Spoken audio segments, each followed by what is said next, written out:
Hello, welcome back to Entity Framework Core Fundamentals. I'm Julie Lerman, and you have reached the final module of this course. Woohoo! Congratulations! This module will give you some insight into common ways to tap into EF Core's pipeline. In other words, perform some tasks during EF Core's own internal workflow. I'll focus on the three most common ways to do this: overriding the DB context save changes method, taking advantage of some events that EF Core raises, and using a feature called interceptors, which allows you to intercept and modify information as it passes through the pipeline to the database and on the way back. I'll begin by overriding the save changes method, a capability that we've had since the very beginning of Entity Framework time and that transitioned into EF Core. The Save Changes method is a virtual method that you can override in your DB context class that gives you a chance to perform some tasks or data manipulation on details in the change tracker just before EF Core creates commands to send to the database. A feature of the change tracker that's key to overriding save changes is a method called entries. Change tracker entries returns all of the entity entries that the change tracker is maintaining. Recall that EF Core reads the details of those objects to construct the SQL sent to the database. So by having access to those, you can do things like manipulate values which will get picked up for the SQL commands. Here are a few high-level examples of how you can use save changes. You could do something with the entity entry data and then call the base save changes. And the base call is not one of those no operation methods I talked about before. Base save changes does perform the true save changes logic. And remember that save changes expects to return an int. So in this case, I'm also returning the result of that base call. In the second example, I'm grabbing the results of base save changes into a variable instead of just returning them. Then I'm performing some other logic that I might need after EF Core has finished its work. But after that, I still have to make sure my method is returning an int, so I'm returning that variable I captured. Interestingly, there are some unusual scenarios where you might want to perform your own logic and never even call base save changes, only call the base method conditionally.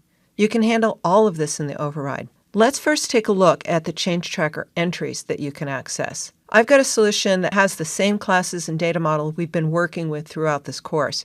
However, now I've overridden the save changes method, and the only thing I'm doing here right now is accessing the entries. I'm not even calling base save changes yet, but I still have to return an integer in order for this to compile, so I'm returning 0. And what I'm doing here is just so that I can show you what's inside the entries. In my program class, I'm creating a new author with a new book and adding them to a pub context instance and calling save changes. With a breakpoint in the overridden method, here are the two entries returned by the entries method.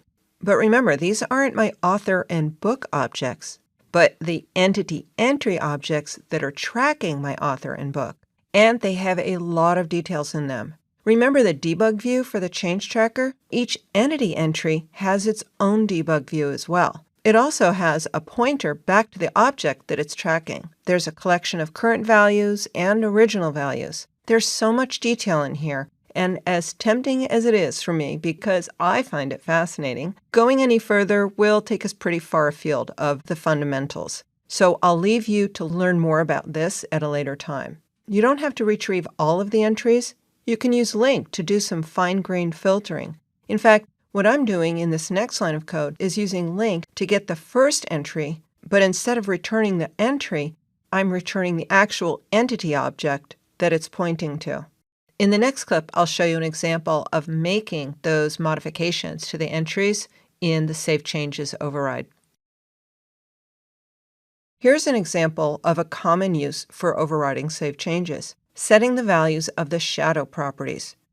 I didn't spend a lot of time talking about shadow properties earlier, so I do want to make sure you do understand what they're for. They're a really, really cool feature that lets you store data in your database that's not relevant to your business logic. For example, you might want to keep track of when rows were created or updated, or even what user created or updated that row.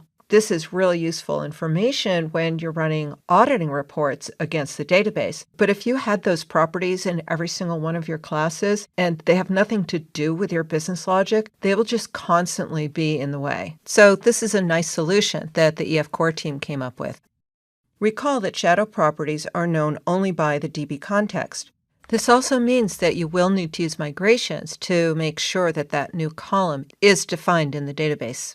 Because the shadow properties are not part of your classes, so you can't set their values the way you do for other properties. You have to do it through the DB context. When EF Core is about to save changes, it's just the right time to have the context set the values of the shadow properties. In this example, I'm defining a shadow property for the author type to store the last time an author was updated, and that goes into the onModelCreating method because it's describing the data model.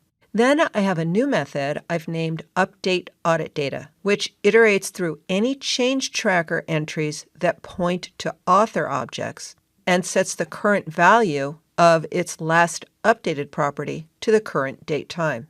And then in my Save Changes Override method, I call my updateAuditData method and then base save changes returning the results of that call, so that those values will become part of the SQL and get persisted into the database along with the other values. Although it's a bit more advanced, if you wanted every entity to have a last updated shadow property, that's also a possibility.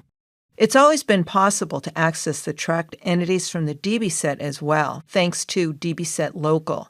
EF Core 8 introduced a new pair of methods on there, find entry, where you can search for a specific entity by its key value or even by a property value, and get entries. That's not really something to do in Save Changes, but as long as we were looking at get entries, I wanted to be sure you were aware of it because I think it's a really useful feature. You can learn more about it in the docs. EF Core raises events while it's working as well. There aren't very many of them, but they're pretty useful. There are 3 events related to save changes that you might use instead of overriding save changes. These are saving changes, which triggers before save changes is called internally, saved changes, which is raised after the internal call is complete, and save changes failed. There are also 2 change tracker events. Tracked, which is raised when the change tracker begins tracking any entity, and the other is when the state of an entity that's already being tracked is changed. You implement these events in your DB context class the same way as any other event in .NET. You need a method that executes the logic you want to occur, and you need to wire that up to the event. In this example, I'm separating my logic a bit more than that, so I can keep the handler method separate from the method with my logic. First is a method I've already created. We took advantage of it when we were overriding save changes, updateAuditData. I'm declaring a handler for the saving changes event, and notice that it's not the updateAuditData method that I just created, but a new one, saving changes handler. And then that saving changes handler method calls my updateAuditData method. Notice the signature of the handler method. Those parameters are required by the saving changes event. Let's take a look at this in code. Here's my pub context class, which already has that updateAuditData method. I've also added the handler in the pub context constructor. And now I will let Visual Studio's Quick Actions feature generate the saving changes handler method for me, because then I don't have to go look up the signature. I can never remember them. And once that method exists, I'll tell it to call updateAuditData. If you tap into the event args that come in with a handler, in this case it's the saving changes event args, you have access to properties specific to the event, which you can interact with if needed. But I don't have a need, so let's just see the updateAuditData in action. First, I'll comment out the save changes override method in pub context that I was just experimenting with, and I'll run the code again. The debugger has reached the updateAuditData method thanks to the handler, and it's now modifying the last updated shadow property of author. And here in the logs, when looking at the insert command for the author, you can see that last updated has its value in it. If you do have complicated rules around saving, you might find your code to be cleaner by separating the saving, saved, and saved failed logic into these events, instead of building up a big pile of logic and if statements within the save changes override method. One last notable point about the events is that you can use them to emit additional log information if you want. Perhaps inject your own statements into the logs. And I find that the change tracker tracked and state changed methods provide some really interesting details.